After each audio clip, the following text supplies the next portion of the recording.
அரசியல் பிஸ்னஸ் ஆகிறது, வாங்குறது விற்கிறது இவ்வளவுதான். இங்கே நடந்தது அவுட் ரைட் பர்ச்சேஸ். அது என்ன சார், லீமா ரோஸ் தான் மேஜர் ரோல் பண்ணுறாங்க இந்த இணைப்பில் அப்படின்றாங்க. நீங்கள் எப்படி பார்க்குறீங்க? ஜனநாயகத்தை அடிக்கக்கூடிய கார்பரேட் பாலிடிக்ஸ் அப்படின்னா என்ன? பணம் கொடுத்து நம்மளை இயக்கிறது, பணத்தை வச்சு நம்மளை இயக்கிறது, பவரை வச்சு நம்மளை இயக்கிறது. இல்லை சார், எடப்பாடி வந்து தன் தலைமை பண்பு சாதித்து காட்டிட்டாரா சார்? 2017 அவருடைய தலைமை பண்பு, அவருடைய டாமினேஷன், அவருடைய ஆதிக்கம் எல்லாத்தையும் நிரூபிக்கிறாரு. கட்சி என்னாச்சு? இல்லை சார், தாவேக்காக்கு ஆதரவு தெரிவிக்கிற காங்கிரஸ் விசிக்காவே இப்போ ஒரு கருத்தில் முரண்படுறாங்க. வளரல் காங்கிரஸ்காரனுக்கு ஒன்றும் தெரியாது, தத்திங்க அப்படின்றதுக்கு இது ஒரு அத்தாட்சி. ஒரு முதல்வர் அப்படின்னம்னா you are the saviour of the people. அதை செய்யலை அப்படின்னம்னா ஆளை தகுதியற்றவன்னு அர்த்தம். உங்களுக்கு தெரியாது திருமாவளவனுடைய அருமை, அதுதான் ரொம்ப முக்கியமானது. இன்னைக்கு விஜய் கிட்ட அந்த ஓட்டு, அந்த பட்டியலினத்தினுடைய ஓட்டு 30% போயிடலாம். அதை திருப்பி எடுக்கக்கூடிய வல்லமை அவர்கிட்ட தான் இருக்குது, உங்ககிட்ட இல்லை.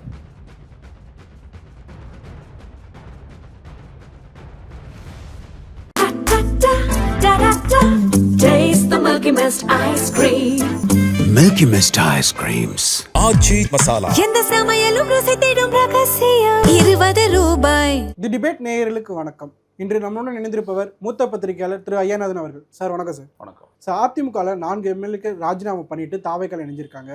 இல்லை குதிரை பேரம் தான் நடைபெற்றிருக்குன்னு சொல்லிட்டு திமுகலையும் சொல்கிறாங்க, அதிமுக சொல்கிறீங்க. நீங்கள் எப்படி சார் பார்க்குறீங்க? குதிரை பேரம் இல்லாத அரசியலே கிடையாது. குதிரை பேரம் இந்தியா ஃபுல்லாக நடக்கிறது. குதிரை பேரம் வச்சு தான் ஏகப்பட்ட ஆட்சிகளை வந்துட்டு பிஜேபி கவுத்துருக்குது. அது ஏகப்பட்ட இடத்துல இருக்குது. நீங்கள் பார்த்தீங்க அப்படின்னம்னா மத்திய பிரதேசத்தில் நடந்தது, கர்நாடகாவில் நடந்தது, மகாராஷ்டிராவில் பெரிய அளவில் நடந்தது. ஏன்னா இந்தியாவினுடைய பொருளாதார ரீதியாக முதன்மையான மாநிலம் இல்லையா, அங்கே தானே பேரம்லாம் நல்லா நடக்கணும். ஸோ அரசியல் பிஸ்னஸ் ஆகிறது, வாங்குறது விற்கிறது இவ்வளவுதான். இங்கே நடந்தது அவுட் ரைட் பர்ச்சேஸ். எல்லாம் உன் செலவெல்லாம் நான் பார்த்துக்கிறேன், மறுபடியும் ஒன்று நான் நிறுத்துறேன், என் கட்சியில் வந்து சேர்த்துக்க, ஞானஸ்நானம் கொடுக்குற மாதிரி எல்லாம் கொடுத்து முடிச்சு. அதான் சொல்கிறாங்க, திமுகவும் பண்ணாங்க 2006 to 2011 பிரிவில் திமுகவும் பண்ணாங்க, இதை தான் செஞ்சாங்க. அப்படி திமுக அப்படி பண்ணலையா? யாரையும் ஆதரவு கேட்கலையா? அனிதா ராதாகிருஷ்ணன் வந்து அதிமுகலேருந்து வேலையை செஞ்சது, கம்பம் ராமகிருஷ்ணன் அதிமுகலேருந்து திமுக வந்தது, இதை அவங்க குறிப்பிடுறாங்க. சரி சரி சரி ஓகே, அவ்வளோதான். இதில் ஒன்றும் இல்லை. நீங்கள் அரசியலில் வந்துட்டு என்ன அப்படின்னம்னா, ஒரு மக்கள்கிட்ட போய்ட்டு ஒரு சின்னத்தை வச்சு ஒரு கொள்கை வச்சு நீங்கள் ஓட்டு கேட்குறீங்க, போட்டுடுறாங்க. அந்த மக்களுடைய சம்மதமே இல்லாத நான் வந்துட்டு மாற்றிக்குவேன் அப்படின்னம்னா அப்புறம் கட்சி தாவல் தடை சட்டம்ன்றதனுடைய அர்த்தம் என்னது? Fundamentally what that is? ஒரு அஷூரன்ஸை கொடுத்துட்டு நீ வந்திருக்கிற, ஒன்றை தான் தேர்ந்தெடுத்துருக்குறாங்க, நீ தன்னிச்சையாக மாறுற, அதுக்கு இடம் இல்லை. அதனால தான் வந்துட்டு என்ன சொல்கிறாங்க, ஒரு கட்சியில் நீ பெரும்பான்மையாக இருந்து ஒரு முடிவெடுத்தினா அது வேறு. நீ ஒரு சிறுபான்மையாகவும் ஒருத்தர் 2 பேர் வந்துட்டு அப்படி ஒரு முடிவு எடுக்கிறது அப்படின்றது மக்களுக்கு செய்யக்கூடிய அரசு ஜனநாயக ரீதியான தப்பு. அதனால தான் நீ பதவியை இழப்பாய் அப்படின்னு சொல்லிட்டு அட்டவணை 10 சொல்லுது, அரசமைப்பு சட்டப்பிரிவு அட்டவணை 10 சொல்லுது. அப்போ அது அது அது வந்துட்டு நீங்கள் எப்படி இது பண்ணுவீங்க? அரசியல் கட்சிகள் மதிக்கிறாங்க மதிக்கலைன்றது வேறு, அது அவங்க வசதிக்காக எது வேணாலும் செய்யலாம். ஆனால் சட்டம் இதை அனுமதிக்கவில்லை. இவங்க எல்லாரையும் என்ன சொல்லி கூப்பிட்டுருக்குறாங்க, நீங்கள் எப்படி பார்த்தாலும் உங்களுடைய பதவி போயிடும், அதனால் நீங்களே ரிசைன் பண்ணிட்டு எங்கள் கட்சிக்கு வந்துடுங்க, நாங்கள் உங்களை மீண்டும் அதே இடத்துல தாவேக சார்பு நிறுத்துகிறோம், எங்களுக்கு ஸ்ட்ரென்த் இருக்குது, நீங்கள் ஜெயிச்சு வந்துடலாம், உங்களுக்கு ஒரு இன்ஃப்ளூயன்ஸ் இருக்குது அப்படின்னு சொல்லி தானே 4 பேரை இழுத்துருக்குறாங்க. அப்போது எதை காட்டி எடுத்துருக்குறாங்க? சட்டத்தை காட்டி எடுத்துருக்குறாங்க. ஆனால் சட்டம் என்ன சொல்லுது? நீ எந்த கட்டத்தில் ஓட்டு போடுறியோ உன் கட்சியோடைய தலைமையை மீறி அப்போயே உன் பதவி போயிடுச்சுருந்து. ஸோ நாளை கத்தால நம்ம சபாநாயகர் ஜெயஸ்ரீ பிரபாகரன் இது தொடர்பாக அவருடைய ரூலிங்கை கொடுக்க போகிறாரு.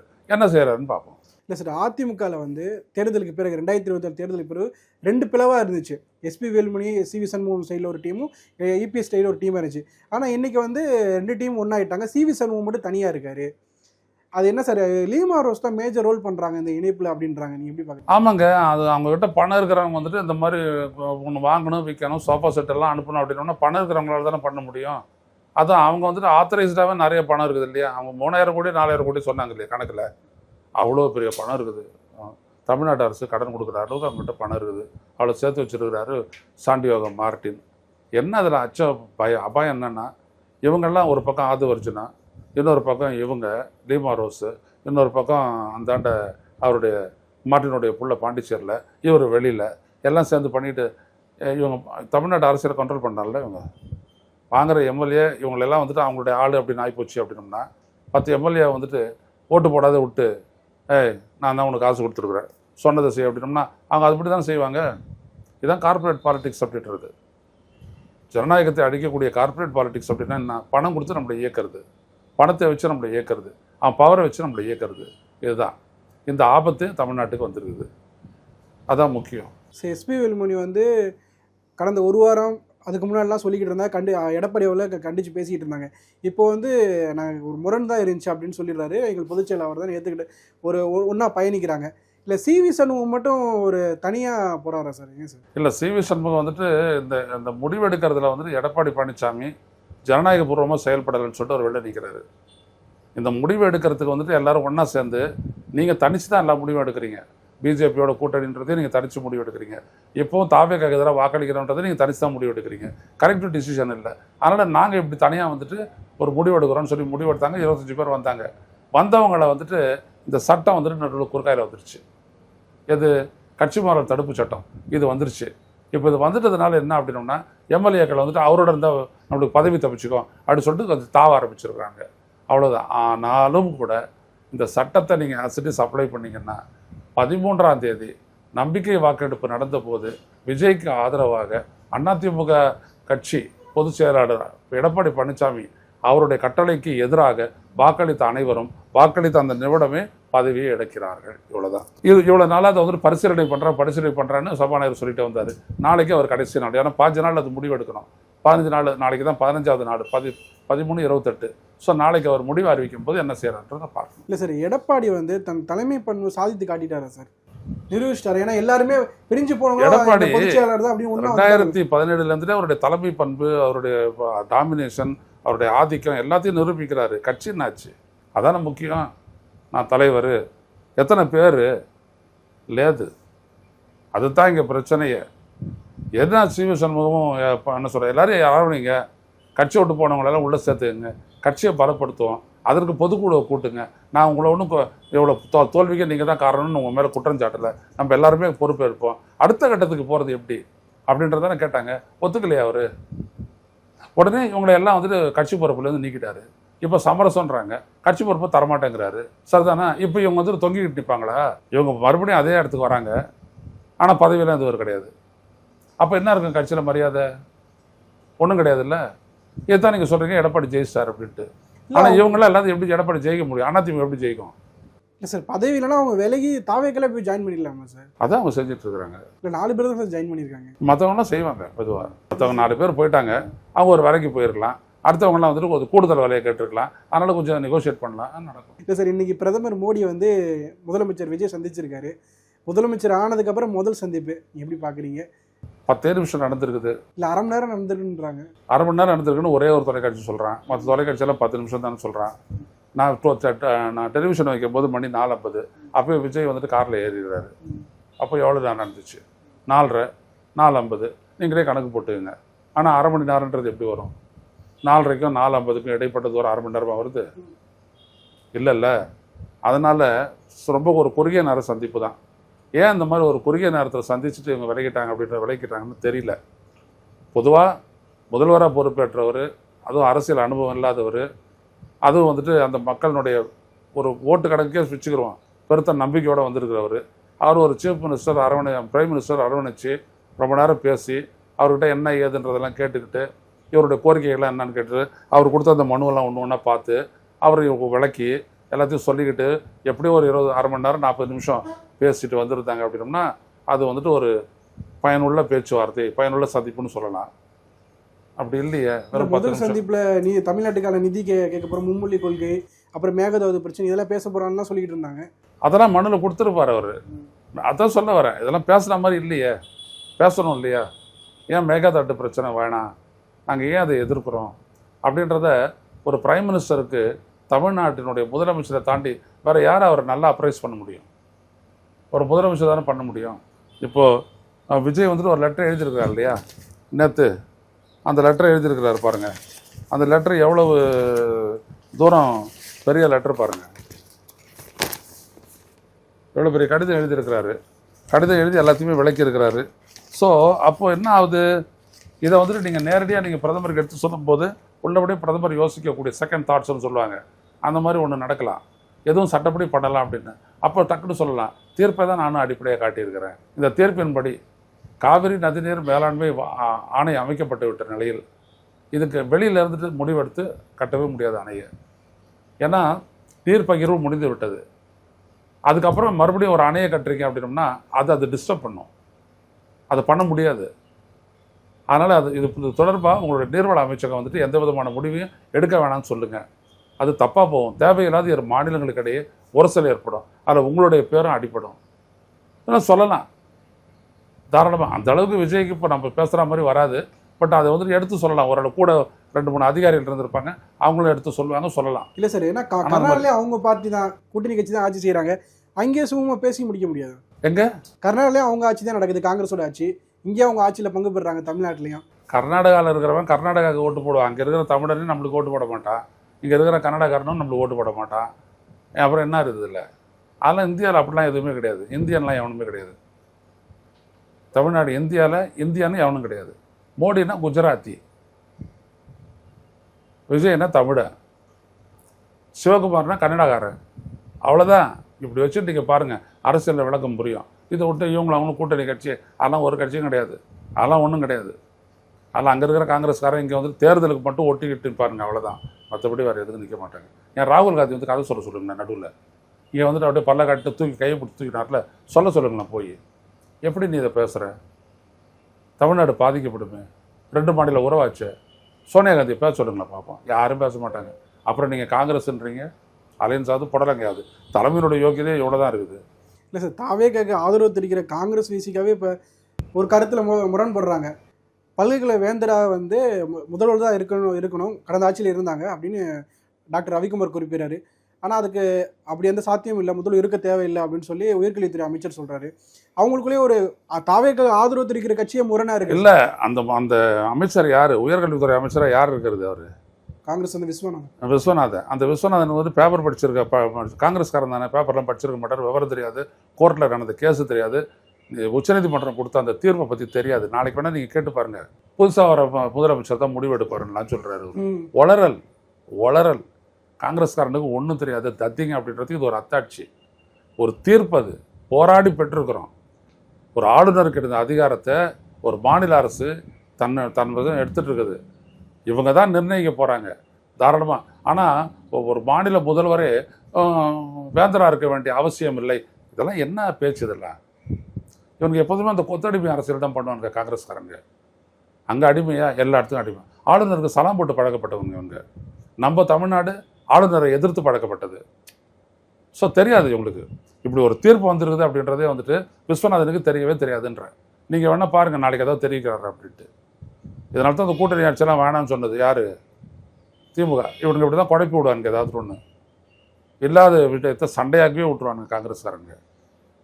கூட்டணி ஆட்சியில் ஒரு இதாக பயணிக்க முடியாதா? முரண்களில் தான் இருக்குமா அப்படின்னு இல்லை. இல்லை, மத்தியில் எப்பவுமே கூட்டாட்சியில் தான் பயணிச்சுக்கிட்டு இருக்காங்க. அப்போலாம் மாநிலத்தில் மட்டும் என் முரண் அதிகமாக. அங்கே கூட்டாட்சியில் என்ன நல்லா சம்பாதிக்கிறாங்க, எல்லாருக்கும் ஒரு துறை இருக்குது, ஜாலியாக இருந்துட்டு அடிச்சுட்டு இருப்பாங்க. இங்கே நடக்கிறது அங்கே கண்டுக்க மாட்டாங்க, அங்கே நடக்கிறது இங்கே கண்டுக்க மாட்டாங்க. அது வேறு விஷயம். இந்தியா ஒட்டு சேர்ந்து கொள்ளையடிக்கிறாங்கல்ல, அங்கெல்லாம் பிரச்சனைலாம் வராது. அங்கே கூட நீங்கள் பார்த்தீங்கன்னா மினிமம் அது செயல் திட்டம், குறைந்தபட்ச செயல் திட்டம் அப்படின்னு ஒன்று இருக்குது.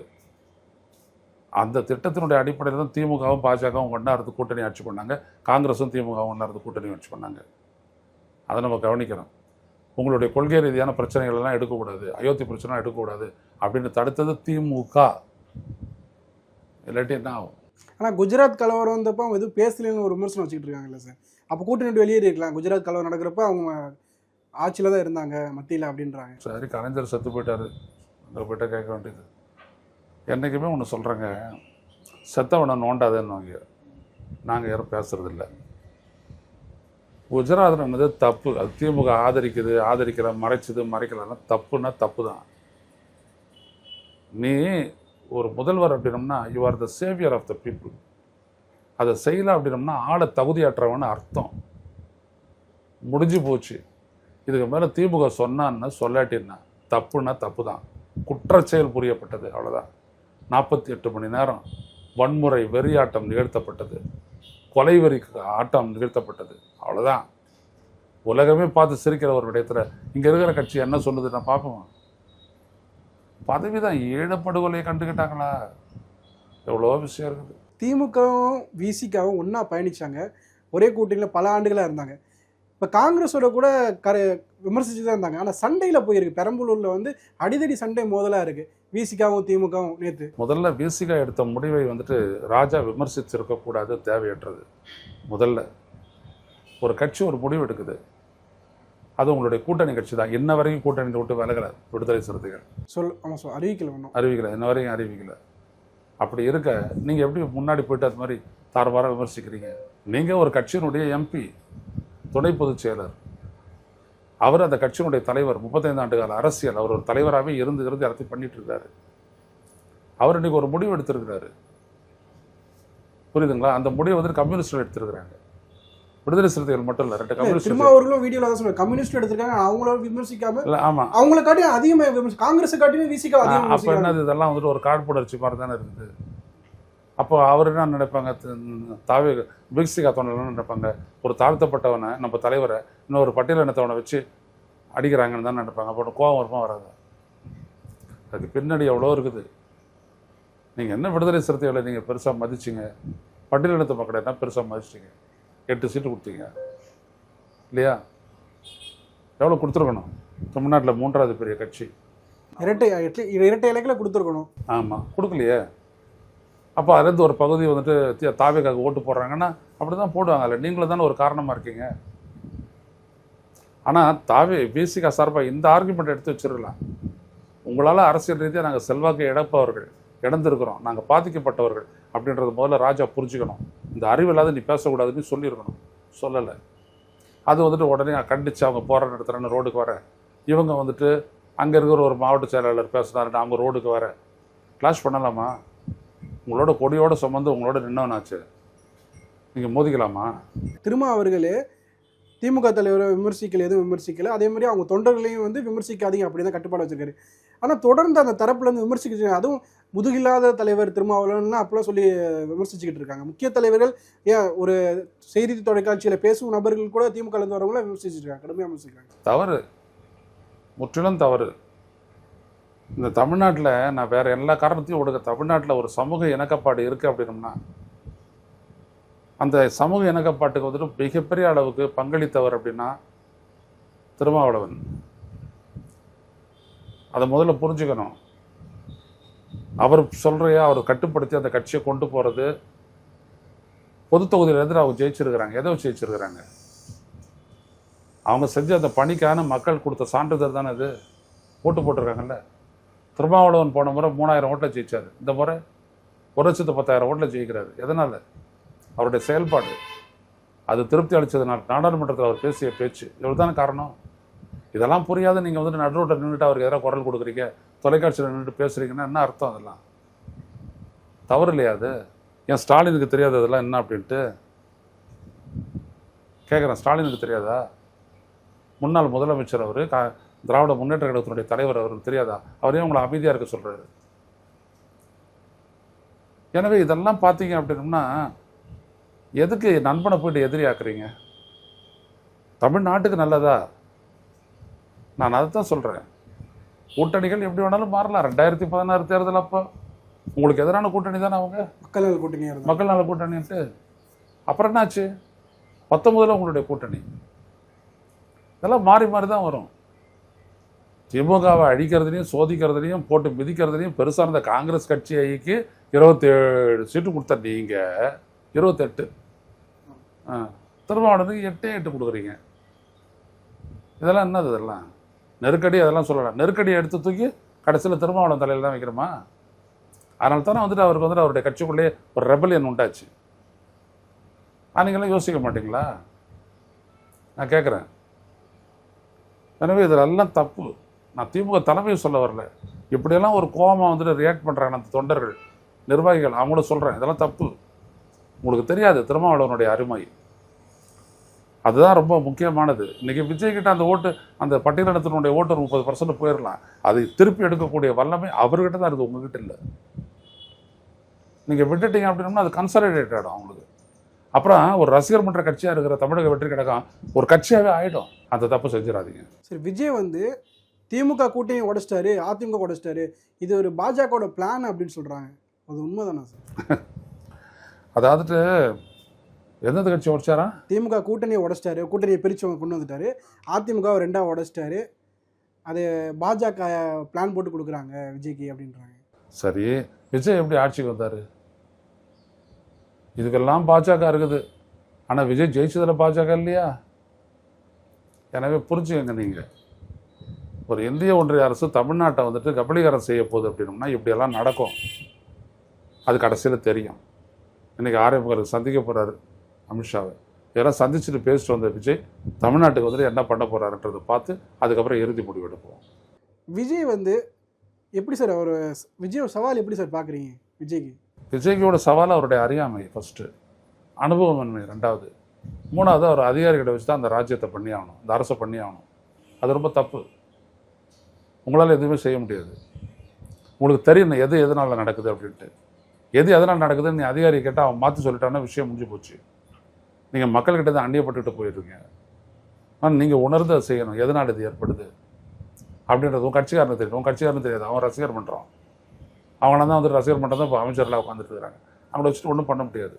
எனவே விஜய்க்கான சவால் விஜய் தான். பிரச்சனைலாம் ஒன்றும் இல்லை. பிரச்சனை என்ன? தமிழ்நாட்டுடைய பாரத்தை வச்சு தான் நீங்கள் சந்திக்க போகிறீங்க. தமிழ்நாட்டுடைய வருவாயை வச்சு தான் நீங்கள் சந்திக்க போகிறீங்க. அது இல்லை பிரச்சனை. பிரச்சனை நீங்கள் தான் புரிஞ்சுக்கணும், தெரிஞ்சுக்கணும், அப்புறம் புரிஞ்சுக்கணும். அப்புறம் தான் ஒரு தெளிவான முடிவு எடுக்க முடியும். அந்த இடத்துல நீங்கள் வந்திருக்கீங்களா? தெரியாது. இந்த தேர்தலில் வந்து விஜய் வெற்றி பெற்றது வந்து இன்ஃப்ளூயன்ஸ் பண்ணி அவர் ரசிகராக வெற்றி பெற்றான்னு ஒரு கட்டமைப்பு வச்சாலும் அது முற்றிலும் தவறு. அவர் ஓட் பேங்க் வந்து எல்லா இடத்துலையும் வந்து விர்ச்சுவல் வாரிஸ் ஒர்க் பண்ணியிருக்காங்க. எல்லா இடத்துலையும் எல்லா கட்சியிலையும் அவங்க இருந்திருக்காங்க அப்படின்னு சொல்கிறாங்க. உங்கள் வீட்டில் இருக்கிறவங்க அப்பா அம்மாலாம் வந்துட்டு இந்த ஐடி இவங்க போடுறாங்களே அந்த இதை வச்சு அந்த பிட்டெல்லாம் வச்சுக்கிட்டு தான் வந்துட்டு ஓட்டு போட்டாங்களே, அது இன்ஃப்ளூயன்ஸ் ஆனாங்களே. அவங்க தான் நாரசமாக பேசிட்டு தெரியுறாங்களே பொறுப்பற்றவங்க. அதில் எப்படி இன்ஃப்ளூயன்ஸ் ஆகிறாங்க? அப்போ முட்டாள்கள் தான் இன்ஃப்ளூயன்ஸ் ஆவாங்க.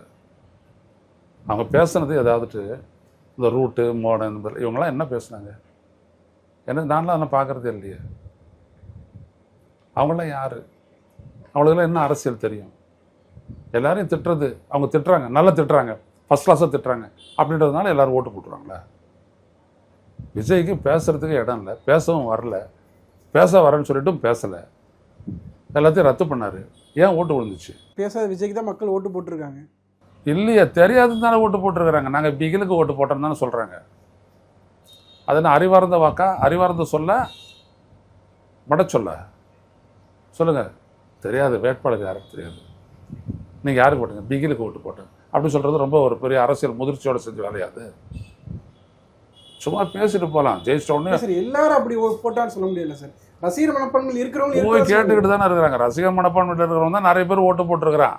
அது இல்லாத படித்தவன்ல மிடில் இன்கம் குரூப்பும் அப்பர் மிடில் இன்கம் குரூப் அவங்களுக்கு கவலை இல்லை அரசு என்ன செய்து செய்யலை அப்படின்றது. நல்ல சம்பளம். ஆனால் அதுக்கெல்லாம் அடிப்படை வகுத்தது திராவிட சக்திகள் தான். அவங்களாம் வந்துட்டு ஓட்டு போட்டிருக்காங்க. வெளியூரில் இதெல்லாம் வந்து ஓட்டு போடல, வெளிநாட்டிலேருந்து ஓட்டு போடலாம். அவங்கள ஏழை எளிய வறுமை கோட்டு கீழே வாடுறவங்களா? இல்லை. அப்போ ஒரு 8 மாவட்டங்களில் வந்துட்டு ஒரு சீட்டு கூட ஏன் ஜெயிக்கலை? விஜய்க்காக தான் போட்டாங்கன்னா அங்கெல்லாம் விஜய் யாரும் கண்டுக்கலையா? புரியுதுங்களா? இதுக்கு பின்னாடி ஏகப்பட்ட சூழ்ச்சி இருக்குதுங்க. நான் தான் பேசிட்டேன், அன்றைக்கே பேசிட்டேன். ஆமாம். அதனால் முதல்ல இந்த தமிழ்நாட்டில் வந்துட்டு ஒன்று புரிஞ்சுக்கணும். ஜெயிச்சிட்டா அவர் ஏதோ ஒரு திறன் உள்ளவர் தெரியுதில்லை. இப்போ மின் கட்டணம் டெய்லி, மின் கட்டு, மின்சார வெட்டு டெய்லி நடக்குது. தீர்வு காண தெரிஞ்சுதா உங்களுக்கு? சேட்டியார் நிறுவனம் சரிங்க, 2 வாரம் வரட்டும், 3 வாரம் வரட்டும், என்ன செய்யணும் அப்படின்றதெல்லாம் ஏற்கனவே செஞ்சுட்டு இருக்கிறாங்கல்ல. முந்தைய ஆட்சி போட்ட பட்ஜெட்டில் இப்போ வரைக்கும் ஓடிட்டு இருக்கிறீங்கல்ல. நீங்கள் இப்போ வரைக்கும் செலவு பண்ணுறது முந்தைய ஆட்சி போட்ட பட்ஜெட் தானே. அப்போ அந்த பட்ஜெட்டு போட்டவங்க என்ன பண்ணியிருக்கிறாங்கன்றதை பார்க்கணும்ல. முந்தைய ஆட்சி இருக்கிற வரைக்கும் நீங்கள் வந்து பதவி ஏற்றவுடனே இது வருது அப்படின்னா என்ன அர்த்தம்? பவர் பர்ச்சேஸ் அக்ரிமெண்ட்டை நீங்கள் போடலை, பவர் வரல, ஷார்ட் சப்ளை, மின்வெட்டு இதானே சரி பண்ண தெரியாது அவங்களுக்கு. இன்றைக்கி கூட பாருங்கள், இன்றைக்கி கூட நைட் கூட ஆகும் பாருங்கள், தொடர்ந்து ஆகிக்கிட்டே இருக்கும். ஏன்? பவர் பர்ச்சேஸ் அக்ரிமெண்ட் போட்டுக்கிட்டு பவரை வாங்கி இப்போ வந்துட்டு அதிகமான கன்சம்ஷன் இருக்கும். ஏன்னா சம்மர் நைட்ஸு, சம்மர் டே, சம்மர் டைம்ஸ். அப்போ அது நான் கன்சம்ஷன் வந்துட்டு ஒரு 10 to 15%, 20% அதிகமாகும். அதை எப்படி கோப்பப் பண்ணுவீங்க? வெளி மாநிலத்துலேருந்து நீங்கள் வாங்கணும், ப்ரைவேட்டுக்கிட்டேருந்து நீங்கள் வாங்கணும். அதுக்கு தான் பவர் பர்ச்சேஸ் அக்ரிமெண்ட்டுன்னு போடுறது. அது போடணும், போட்டு செய்யணும். இருக்கிற அக்ரிமெண்ட்லாம் கேன்சல் பண்ணிட்டு அப்புறம் எப்படி நீங்கள் பண்ணுவீங்க? இது தெரியுமா சேட்டியார் நிர்மல்குமாருக்கு? அதை பற்றி பேசியிருக்காரு வெளியில். வேற ஒன்று சொல்கிறாங்க, பழி வாங்குவதற்காக அவங்க வந்துட்டு பவர் கட் பண்ணுறாங்க. யார்? அரசு ஊழியர்கள், அதிகாரிகள், என்ஜினியர்கள் பண்ணுறாங்கன்னு அவங்க மேலே தசை திருப்பி போடுறாங்க. அதான் நீங்கள் சொன்ன அந்த ஐடி அவங்கள பண்ணுறாங்க. அப்படிலாம் பண்ணுவாங்களா அதிகாரிகள்? மாட்டிக்கிட்டால் பதவி போய்டுன்னு தெரியாதா அவங்களுக்கு? செய்வாங்களா? முதல்ல யோசிச்சு பாருங்க. சரி, நிறைவாக ஒரு கேள்வி. இந்த தேர்தல் முடிந்ததுக்கு அப்புறம் தனி சின்னத்தில் போட்டிடணும்னு எல்லா கட்சியிலும் ஒரு முடிவாக இருக்காங்களே சார், அந்த முக்கியத்துவம் வந்து தாவேகா இந்த அதிகார இல்லை, அதை பற்றி ஒன்றும் இல்லை. தாவேகாவாக இருக்கட்டும், இல்லை இன்னொரு கட்சி மனிதநேய மக்கள் கட்சியாக இருக்கட்டும், அவங்களாம் அதை சொல்லியிருக்காங்க. தாராளமாக நெல்லுங்க. காங்கிரஸ் வாங்கின ஓட்டை பாருங்கள், உதயசூரியனில் திமுக ஓட்டை வாங்கின, உதயசூரியனத்தில் மற்ற வாங்கின ஓட்டு பாருங்கள், 20,000 ஓட்டு வித்தியாசம் இருக்கும். பரவாயில்லையா? விடுதலை சிறுத்தையும் தனிச்சு இதில் தான் போட்டிடுறாங்க. எல்லா போட்டிட்டாங்க. எவ்வளோ ஓட்டு வாங்கியிருக்கிறாங்க? சிந்தனை செல்வன் 3வது இடத்துக்கு வந்திருக்கிறாரு. சூரியனில் போட்டிருந்தாங்கன்னா ஒரு நாள் ஜெயிச்சிருக்கலாம். சில விஷயம்லாம் இருக்குல்ல. இன்னமும் ஒரு 10% சின்னத்துக்கு வாக்களிக்கிறவங்க இங்கேயே பிகிலுக்கு போட்டேன்னு வந்து நிற்கிறாங்க. எனக்கு வேட்பாளர் தெரியாது, எனக்கு யாரையும் தெரியாது, நான் பிகிலுக்கு போட்டேன்றாங்க. அப்படியாப்பட்ட நாட்டில் நீங்கள் சின்னத்தை புதுசாக இன்ட்ரோடியூஸ் பண்ணி அதில் ஓட்டு போடுவாங்க எல்லாருன்னா எப்படி எதிர்பார்க்குறீங்க?